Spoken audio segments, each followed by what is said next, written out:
So yeah, I'm a Muslim. My name is Hashim. I believe in the oneness of God. He's unique. He's got certain attributes which are unique as well, like he's all-knowing, he's omnipotent, and he neither begets nor is he begotten. He's the one on which everyone depends on, but nobody depends on him.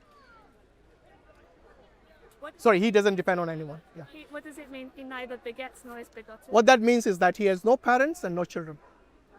He's independent and he's unique. And like I said, he's as-samad, which means everyone depends on him, he depends on none. Yeah.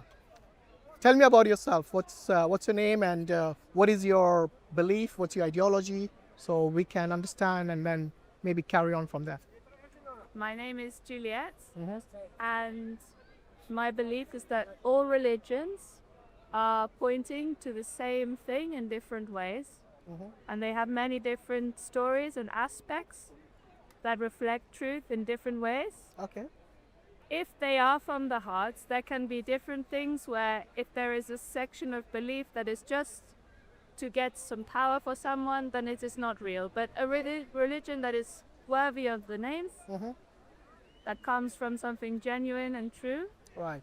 then there are many different aspects. And actually this is shown by the fact that there is not a Christian tree and a Muslim tree, and there's not a Christian sun and a Muslim sun and a Jewish sun and a Hindu sun. There is the sun. Yeah. It is that. That's an interesting point. I will actually respectfully disagree with that. I'll tell you why. The term Muslim, do you know what it means? Submitted to God. Exactly. Does in nature everything submit to God? I think that so, yes. So they're all Muslim by that definition. You see what I mean? It's like this is about words more than the actual looking at things. And it can be very easy to play with words and say, for example,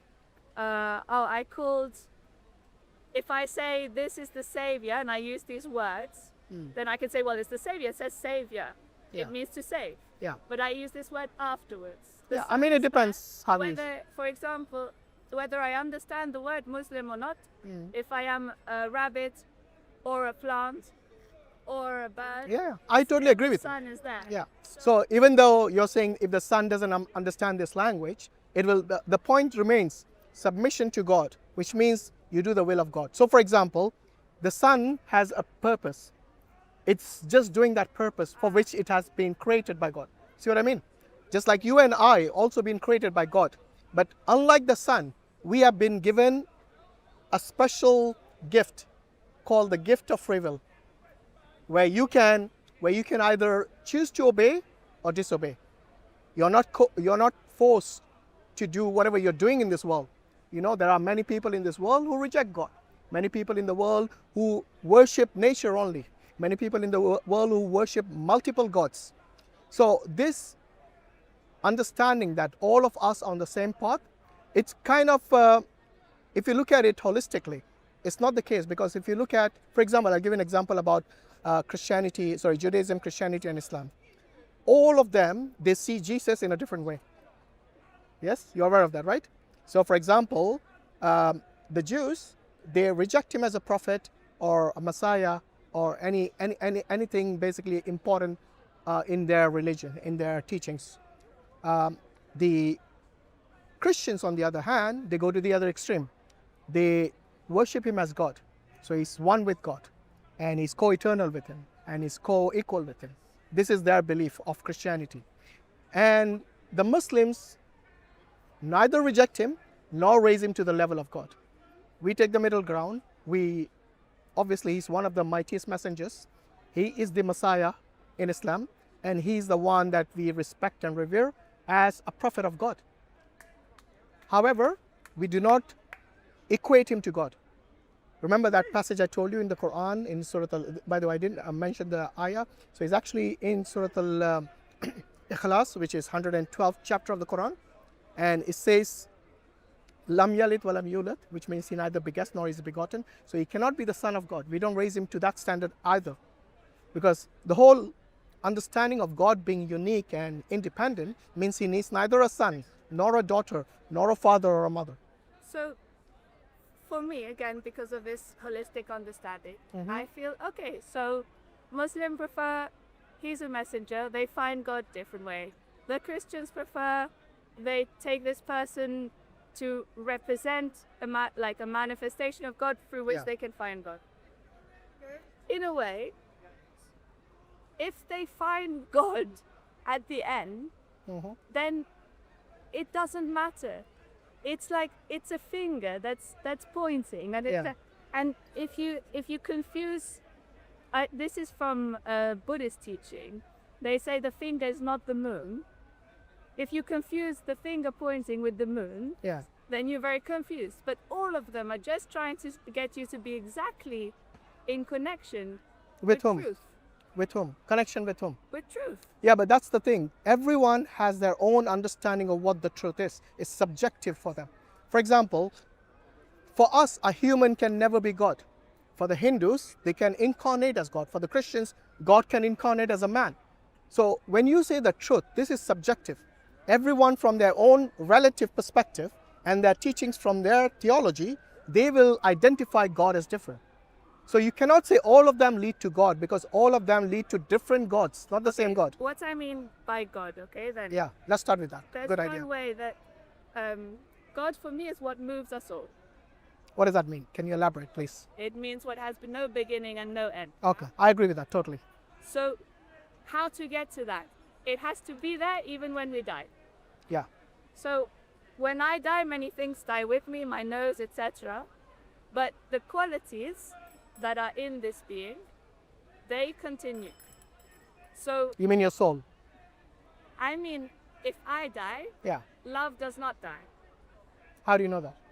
Because Whom are you showing love to when you're dead? what I mean by that is, Oh, you mean love as Ah. in the world? Okay, okay. So I get I it. have observed Yeah. people that I love, they have died, but the qualities that are present, they do not just go because one person goes. Yeah. And actually, But we are conflating two things now.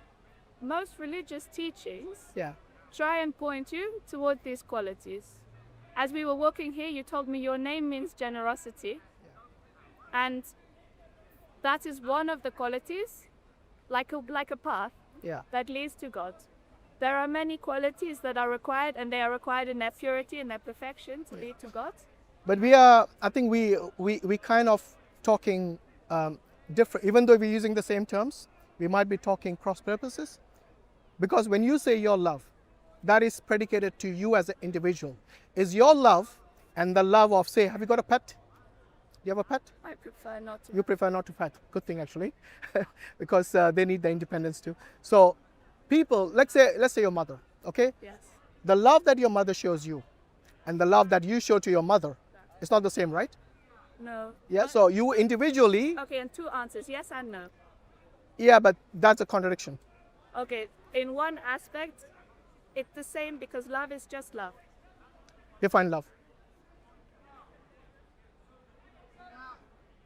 Wanting the happiness of the health and happiness and balance of whatever you care for, you love, more than you want it for just yourself as an individual. That sounds more like empathy than love.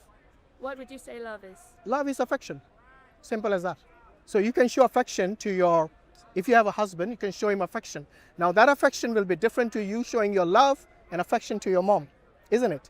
So like I said, you can use the same terms, but relatively, because it's something which is coming from your own self, it's going to be subjective.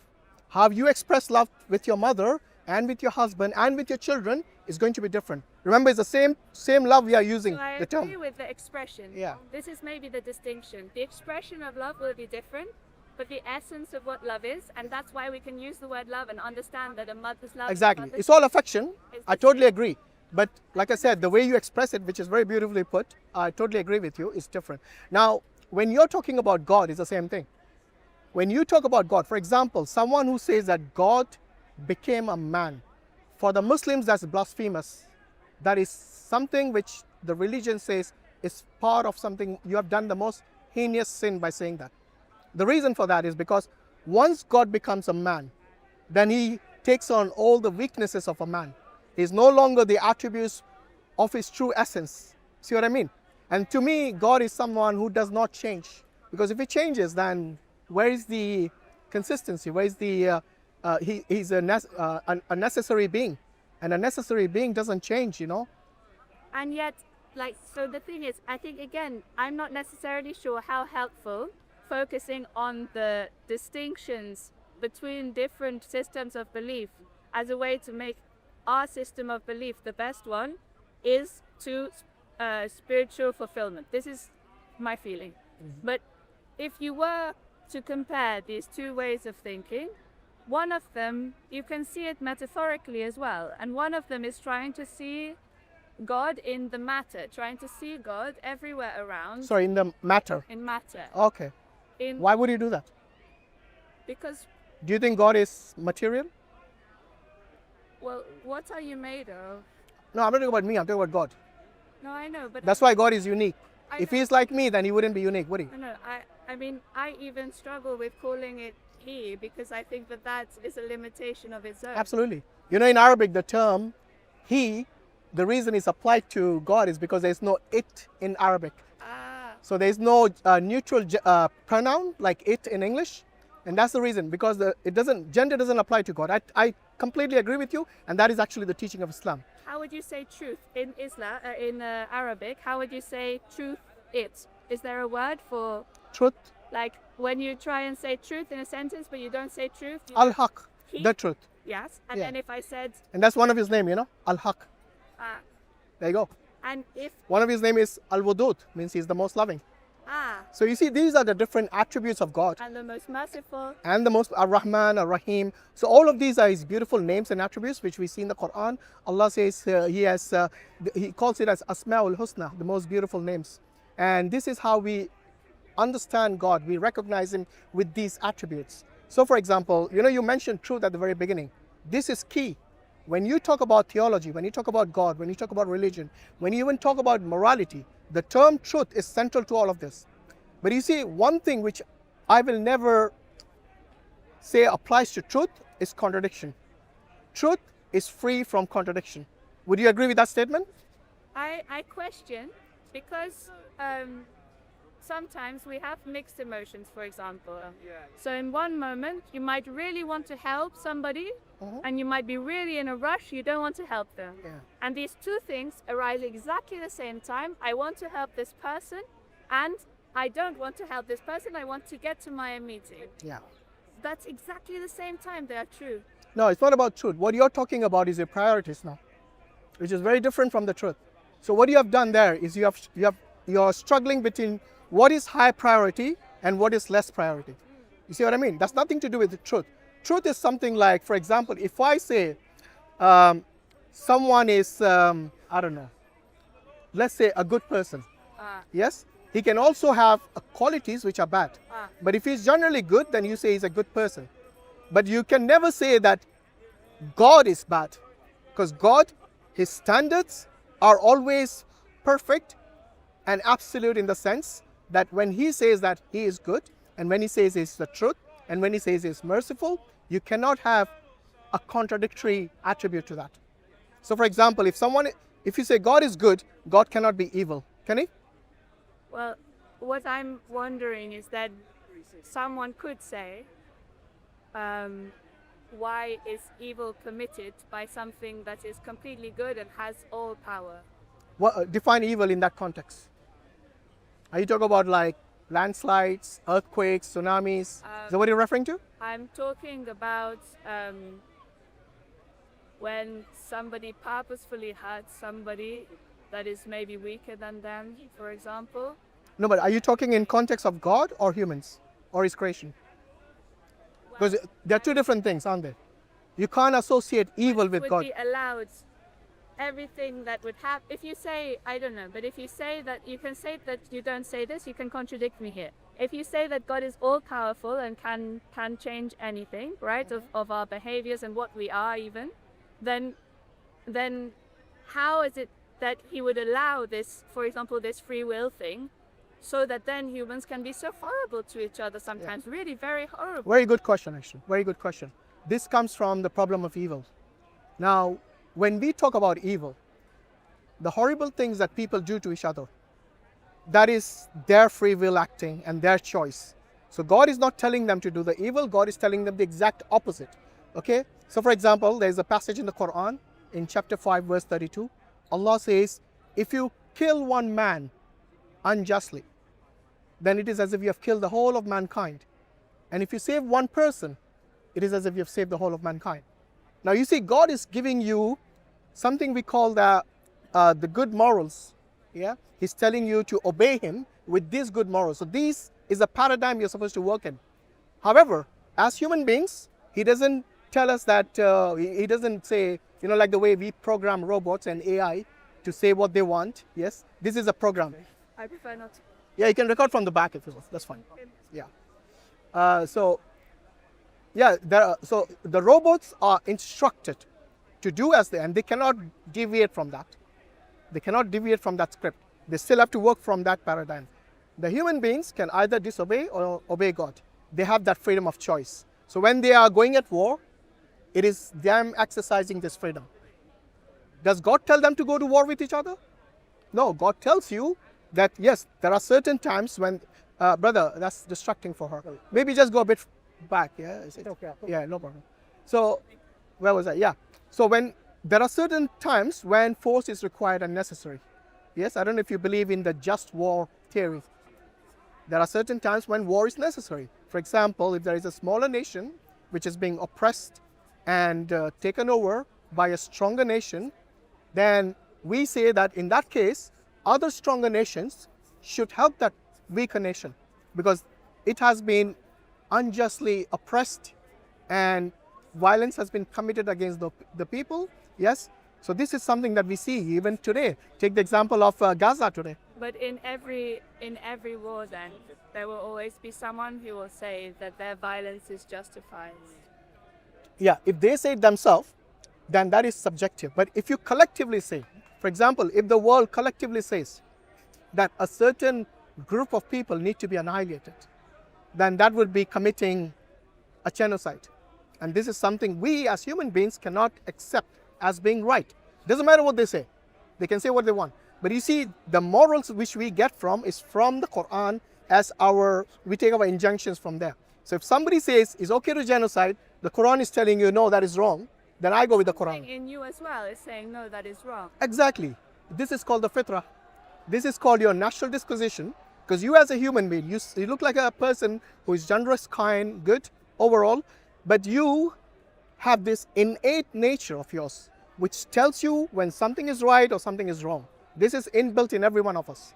Only certain times when you keep doing that evil, keep doing something bad, keep even a bad habit, for example, smoking or drinking, initially you will feel bad. When you started drinking, I don't know about you, but there are people when they started drinking, initially, they felt bad. When they started smoke, they felt guilty. Yes? But once they get into that habit and they become addicted to it, that guilt goes away. Similarly, there are people out there who commit atrocities, and this is a repeat offense. You see many times repeat rapists. They've been to jail, they had all that punishment, they come out of jail and do the same thing again. Because you have become now, immune to that, which we have this innate nature of differentiating between good and bad. They've become immune to that because the heart has become blackened. It's become hard. What's it called again? It's called fitrah, the innate nature. But actual fitrah means you will steer towards belief in the oneness of God. So even if you're a child, they've conducted experiments with children, who have been not indoctrinated by the society. They steer towards belief in one God. And there are studies about this from, I believe, from Cambridge or Oxford, where they have conducted this kind of experiments. So I think we talking about truth. Yeah. And we said truth is free from contradiction. I want to get back to that. Yeah. And what would you say to that statement? well, I'm wondering because there are many aspects to God, but I would say I'm highlighting two main. Okay, go on. One of them is that God is extremely impersonal. It is just He doesn't there. care? It's just that. Are you saying God doesn't care? Wait. Yeah. So on one level, it's just what is.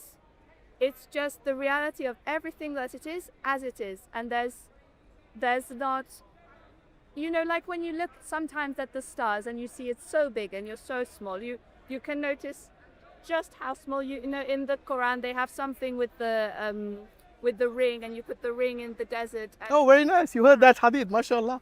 I'm impressed actually. well, it's only Alhamdulillah. because someone come to me and talked to me. Yeah, that's good. So, that's and good. then in that, and so this is trying to show how just infinite God is. So it's so Vast, yeah. so vast that it's not worried about my shoelaces on one level. Yes, it's not worried about this. And then the other side of it. Sorry, is it okay if you step a bit back, because I think they don't want to record you, they want to record me. The only side. Because you said not to, yeah. Thank you. Yeah, no problem. The only side of it. Yeah. That's something that I'd be very happy to talk about, by the way. But about why I'm not being recorded. Well, why I prefer not to be recorded. That's fine. But the other side of it is that it's incredibly personal in that you, when you are praying, and anyone when they are praying, can have a direct relationship to God straight away like that. So at the same time, it is vast, like we cannot understand vast. And absolute, and at the same time, it is exactly personal just to me. Okay. I see a clear contradiction in that. And I think you do as well. That's why you brought this point up, isn't it?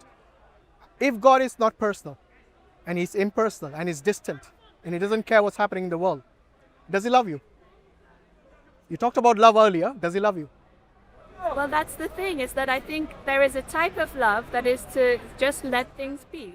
No, that's not love. I'm sorry. If you think let things be, so if somebody's suffering, let it be. Let him suffer. There is one way, in a way this is represented on earth currently, in that God does just not come and stop a war. No, hold on. See, again, we are conflating two different things. One is being distant. You don't care at all what's happening in the world.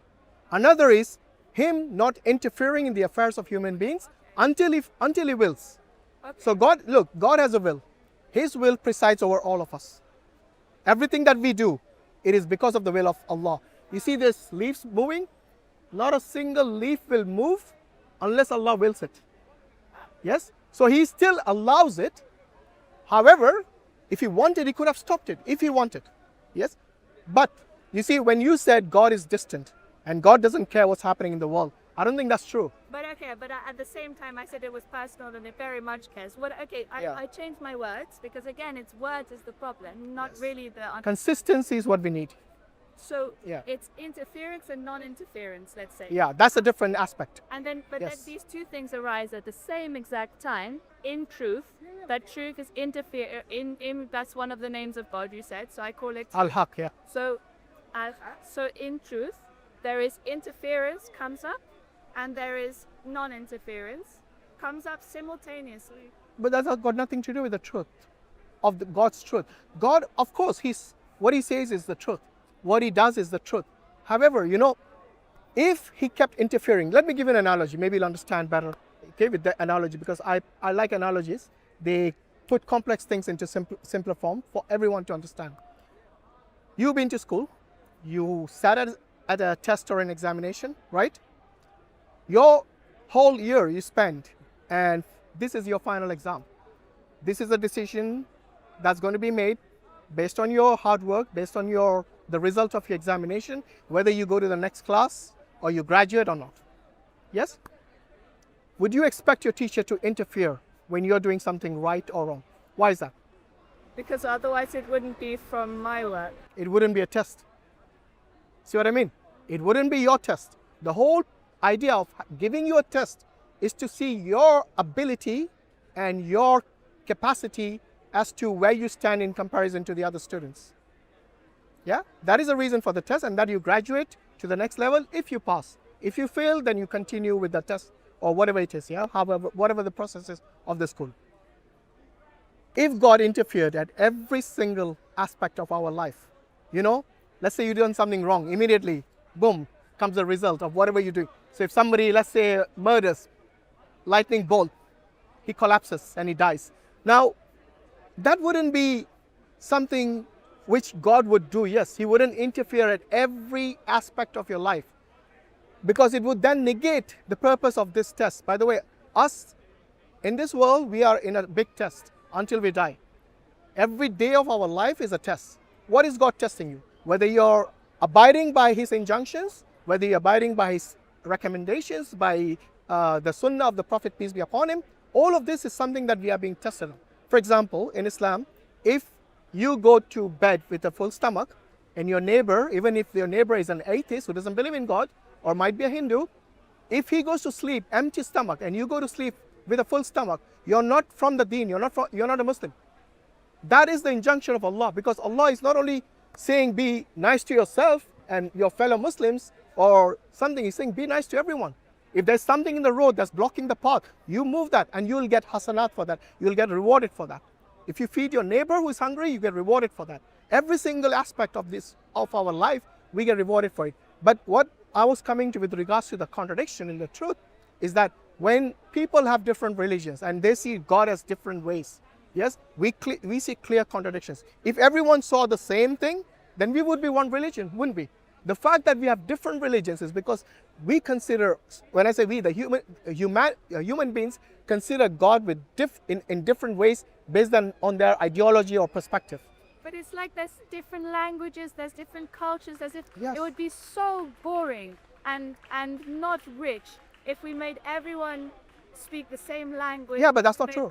First of all, if we made everyone have the same cultural customs and everything, it would be Boring, like yeah. having one flower instead of having all these different types of flowers. That's right. So we have Yeah. in the beliefs, we have all these different types of flowers. Yeah.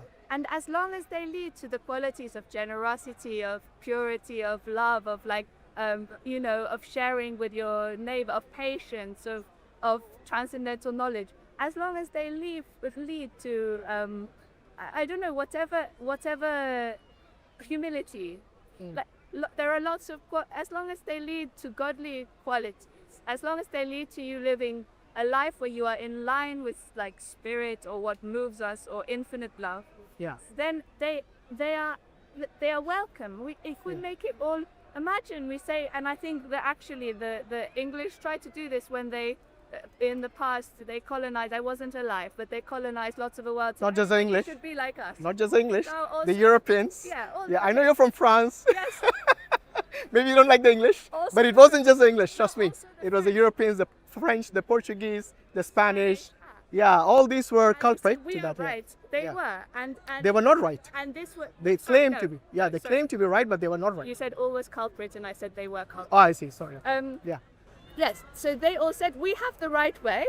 They did not. They did not, yeah. They say we have the right way, and we're going to show you the right way. Yeah. What a sad life. They wanted to make them like themselves.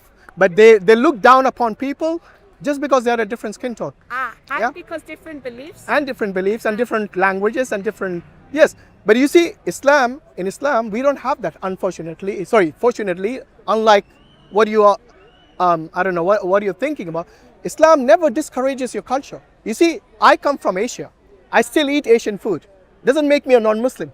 I don't need to eat Arab food to become a Muslim. I enjoy Arab food and I enjoy Asian food and I enjoy different cuisines. Not much of French, maybe. I don't know. I don't like the snails, trust me. So escargot, what do you call it? Escargot. Escargot, sorry, I remember slightly what the name is. So yeah, Islam doesn't discourage you as long as you're not going against God. For example, if the English dine on pork, for us pork is haram. It's something that we don't do. So as long as it doesn't go against the religion, as long as you're not going against the Quran and the Sunnah, then it's fine. Enjoy your culture. You see, I don't know if you've seen the Hajj recently. You know, the pilgrimage which happens every year in this month of Zul Hijjah. You see people from all different backgrounds, or all different colors, all different cultures and languages united in one place, wearing the same clothes, to show the unity. But they still have different colors, different languages, different cultures. And this is the beauty, Islam unites it without taking away your culture. It unites you in a single unit as Muslims. Not that it's going to say, okay, you're not an Arab, you're not a Muslim. No, in fact, the Arabs are actually a minority. Do you know that? Amongst the Muslims. They are only 20%. The majority are non-Arabs. Yes, 80% of Muslims are non-Arabs, or even more. And this diversity is one. It's something which is celebrated in Islam. The diversity is celebrated. The only thing which is not celebrated if you go against the injunctions of the Quran and Sunnah. So you talked, for example, about eating the pig. And Yeah. for me, very Pork. We important call it pork. Yeah. to understand, Yeah. pork is from the pig. Yes. Yes. But you don't say eating the pig. You say eating the pork. I say for the animals, if someone says beef, I say cow, to remember. Oh, I see. I see. Okay. Forget. Yeah. That's good. Okay. No problem. So if we if we are doing a practice, whether it's not eating pork or not putting on jewelry or something, Yeah. it's very important to understand why you have this Absolutely. Absolutely. And so it's for what I've noticed. I have a friend who is working in a butchery place. By the way, you're not a vegan, are you? No, You're not. You vegetarian? I Do you eat meat? at the moment, because I depend on people for food, I accept what they give me. Oh, what do you mean you depend on people for food? Are you some sort of a monk? I just live my life that I depend on. You're a monk. You're a monk. Are you a monk? No, seriously. Are you a monk? I meditate and walk and. Oh, okay. pray. Well, you like Buddhism or something? Which ideology do you follow? Brother, you're blocking the cameras. I've been inspired by. So I've read the Quran. I've read the Bhagavad Gita, the shorter version. I've read, I think, most of the Bible, but that was from childhood anyway. Had lots Right. of stories from it. I read lots of different Yeah. books. You read the Quran, yeah? Yes. Okay. I read it very seriously. Nice. And I've read Buddhist texts, and I found that the specifically about suffering, what they talk about Buddhism and suffering. I In found Buddhism? very interesting. Yeah, they Buddhism, have like yeah. 4 points about suffering, called the 4 Noble Truths. I find that very interesting to follow in my meditation, because it's not saying you have to believe this or not. Like, it's just, you have some suffering in your life. I have. So what are the 4 points? The first point is that there is suffering. Yes, we know that. Then that there is an origin of suffering, which is hanging on to desire. And then that there is a way out of, like an end of suffering, where you let go of this, like the habits you were talking about, or the desires that stop you. There's an end of suffering. And the 4th one, that there is a way out of suffering, which involves wisdom, morality, and concentration. Okay. Sorry, when you say end of suffering would be death, at least in this world. So that can be an understanding, but I think when you're alive, you can be totally at peace and still have lots of pain, but not suffer. Yeah, but pain is part of suffering. I think suffering You cannot- is how you take pain. Yeah, but you can handle the pain, but it's still suffering. So, for example, maybe your threshold is higher for pain, but if you are in pain, then that is still suffering. For example, you lose somebody that you love, they die. Yeah. Maybe because of your personal relationship to what is, you decide that you don't decide, but you can let your grief go, because you think, now my mother or my Yeah. inshallah, You get over it. friend, they are happy because they are where they are and they are closer to our source. So you get over it, you let go, you are at peace. Somebody else, they lose their loved one, but they do not have. I see what you mean. Hanging on to the grief. Yes. Yes. Okay, that is one way of. It is how you manage grief, I guess. Yes. Different people manage it different ways. I understand, but still, because when you said end of suffering, I meant all your life, not just letting go of one grief. Because you see, it doesn't matter how good a person you are, how devoted to God you are, Oh, you how much meditate the whole life. exactly how much you meditate. So this is something that we see as part of your life. Is you'll have ups and downs. Yes. Yeah? That's true. Yeah. But you can be at peace within yourself with the ups and downs. So everything can be a disaster. Yeah. Your hand can be cut off tomorrow. Everybody, as long as they're alive, they can have quite big pain. Yeah. But how you are with that cut How you deal with it. Yeah. is very different. Absolutely. So that's just Yeah. the And what was the last point? The so, fourth one? The 4th one is that there's a way out of suffering, and the way is, so the 3rd was just that the suffering ends. Yeah, but we qualified that, but let's move Yes. on. Yeah. So the 4th one is the way out of suffering, which is with wisdom, morality, and concentration. Right. Who decides what's moral or immoral?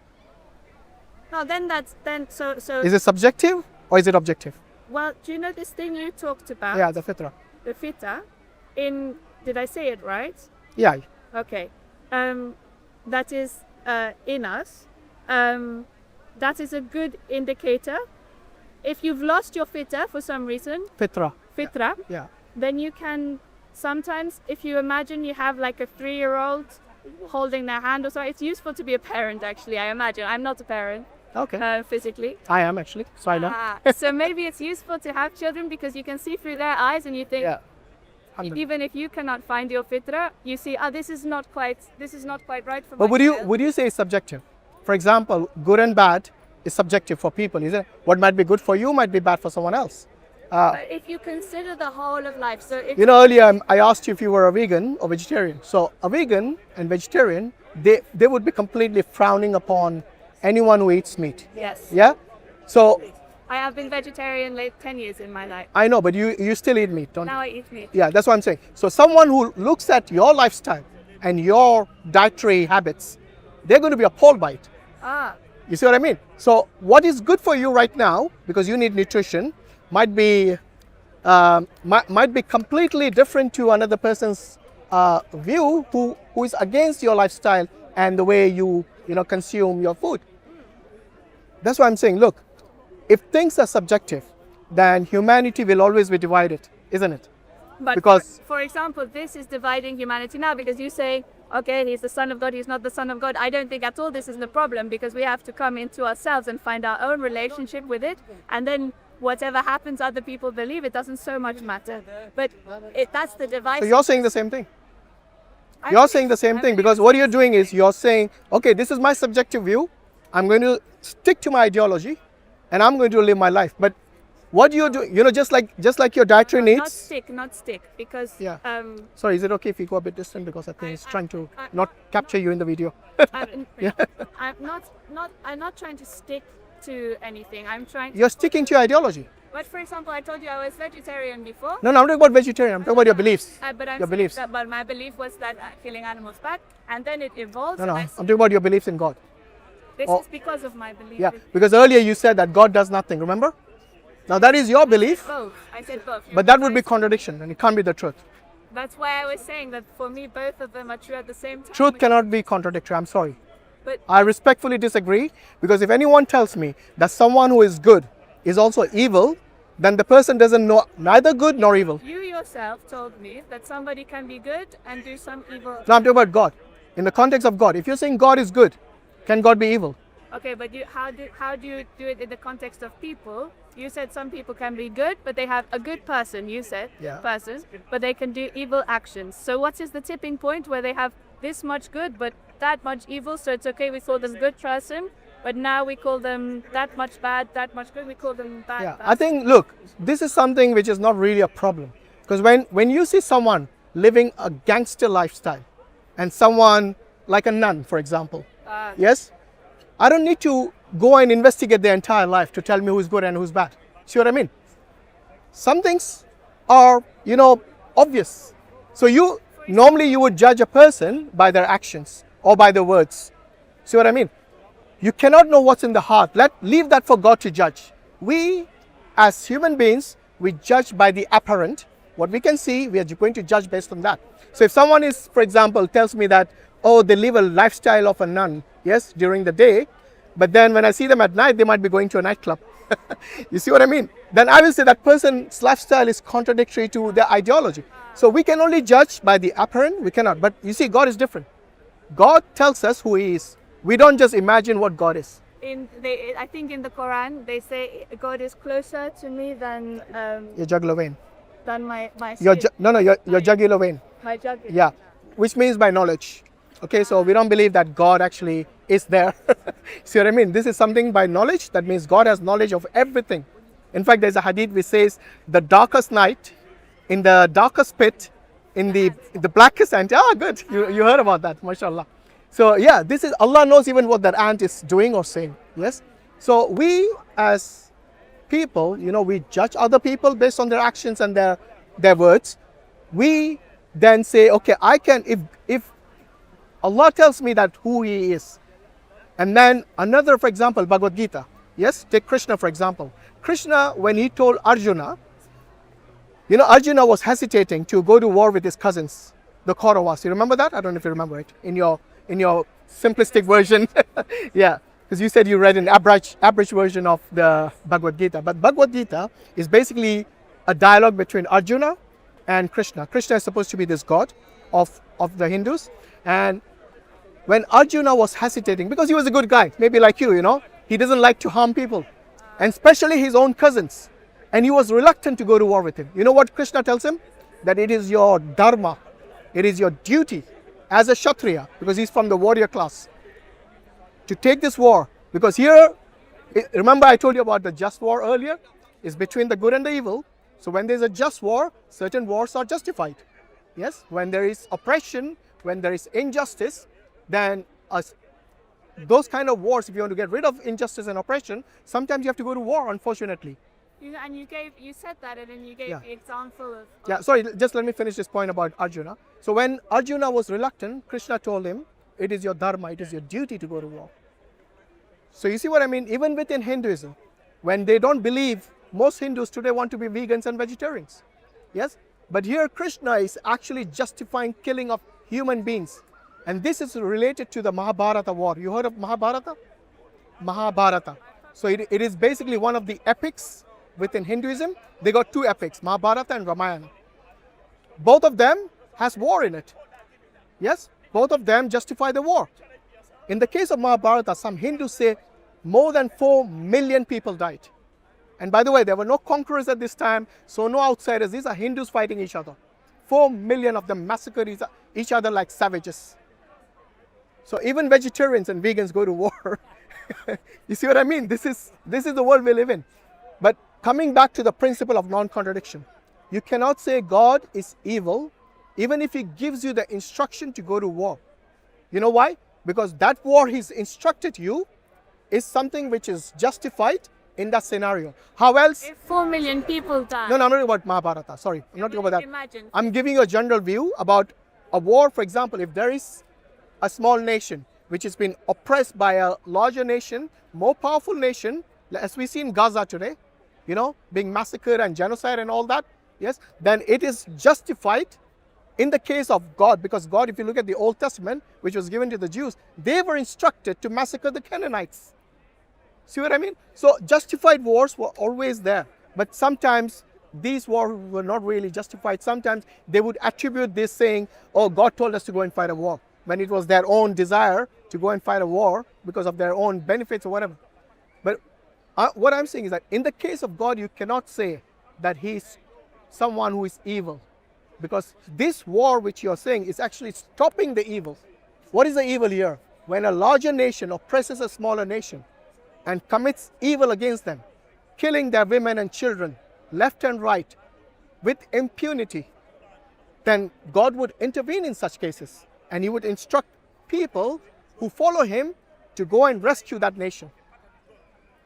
And this is what we see in the Old Testament all the time. Yeah. In the wars, we are using bombs, and we are using like lots of different weapons and lots of and our own bodies to hurt other people. But we're using, like, we take the earth as if it's just for us to take. How else will you stop someone like Hitler, who's coming to annihilate France and Britain? Me personally. Yes. What would you do when Hitler was here? Yeah, on my knees, and I would pray, and I would say. And he would shoot you in the head. Then what would you do? The nation is still suffering. I would be at peace with myself, because I give all of my best. And how do you know he would shoot me? Because who I would be asking because he did. protection would be love. No, he did actually. And if he did, then I would at least be in line with what I don't think you understand the thinking of a dictator. I don't think you understand it, because you asked if I he didn't say what was right or wrong. But would you actually agree with the millions of people that he killed? You wouldn't agree, would you? I don't think that. Why do you think? Need to kill each other. No, I agree. We don't need to. That is why I gave you that ayah from chapter 5, verse 32. That if you kill one man unjustly, it is as if you kill the whole of mankind. But then there are evil people like Hitler who would commit atrocities, and that is the reason all the Europeans marched against him, and the Russians. They marched against him to get rid of that evil. Because if you let him continue his way, then he would have massacred a lot more people. How else? You know, you can't just look. Sometimes you cannot rationalize with people who are irrational. If someone is in front of me, right? If someone is in front of me and they are actively hurting somebody, I can interfere as much as I can. Maybe I get killed, but I can interfere. When you interfere, you mean you would use force? Okay, that's exactly what I'm saying. So you're agreeing with me? Yeah. Not entirely. I'm not saying unjustly. Yeah. Look, I'm not saying you just go to war for no reason. I'm saying that's why I said just war is something that we have to take into account as a last resort. So if you have completed all the negotiations, you know, talking about love, talking about empathy, once you have done all that, and they still go on massacring and killing people, then like you rightly said, sometimes force is necessary.